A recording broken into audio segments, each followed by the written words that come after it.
કચ્છના બંદી વિસ્તારમાં ઉડઈ ગામમાં પાણીની વિકટ સમસ્યાને લઈને ચિંતાજનક દ્રશ્યો સામે આવ્યા છે। પાણીના અભાવે 90% માલધારીઓ પશુઓ સાથે હિજરત કરવા મજબૂર બન્યા છે। ગામમાં તાળાબંધી વચ્ચે તંત્રના દાવાઓ સામે સવાલ ઊભા થઈ રહ્યા છે। જોઈએ આ અહેવાલમાં।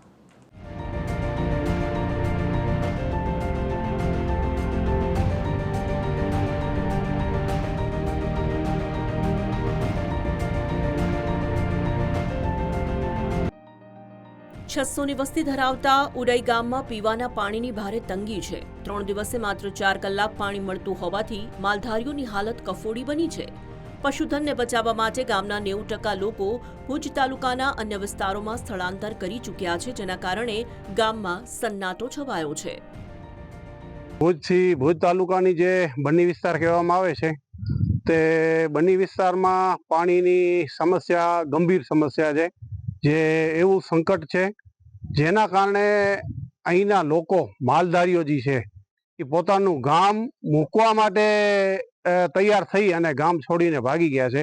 અહીં પાણી ન હોવાના કારણે અહીંયા લોકો માટે પાણી પીવા નથી મળતું, તો પશુઓ માટે કેમ મળે?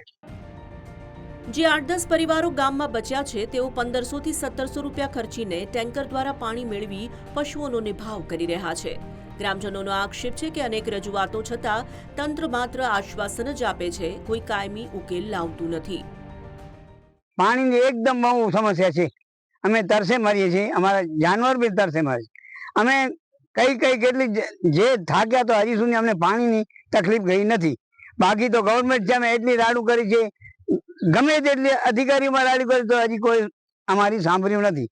અને આવી પરિસ્થિતિમાં તમે પણ જાતે જોવો છો કે કેવી તકલીફ છે। બહેનો ઉપરથી પાણી સિંચીને કાઢે છે, પણ તકલીફ છે પાણી કોઈ અમારું અહીંયા ધણી ધોરી નથી।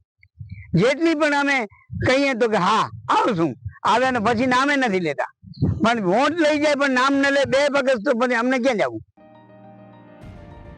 માલધારીઓનો આક્રોશ છે કે નજીકના રણોત્સવ વિસ્તારમાં તમામ સુવિધાઓ અપાય છે તો મૂળભૂત જરૂરિયાત માટે તેમને કેમ વલખા મારવા પડે છે।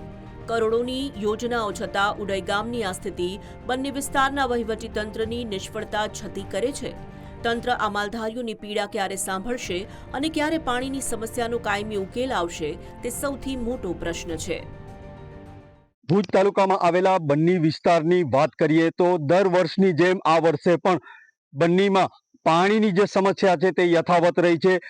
બન્નીના જે ઉડઈ ગામ છે ત્યાં અમે આજે TV13ની ટીમે મુલાકાત લીધી છે અને અહીંયા 100 થી વધુ ઘરો આવેલા છે, જ્યાંથી હાલ જે છે પાણીની સમસ્યાને લઈને લોકો પોતાના પશુઓ સાથે 90 થી 95% જે છે તે ઘરો ખાલી કરી અને પશુઓ સાથે હિજરત કરી ગયા છે। હાલ જોવા જઈએ તો અહીંયા જે છે તે પાણીની સમસ્યા વિકટ બની રહી છે। દિવસે ને દિવસે પાણીની જે સમસ્યા છે વિકટ બનતા લોકો જે છે તે હિજરત કરવા મજબૂર બન્યા છે।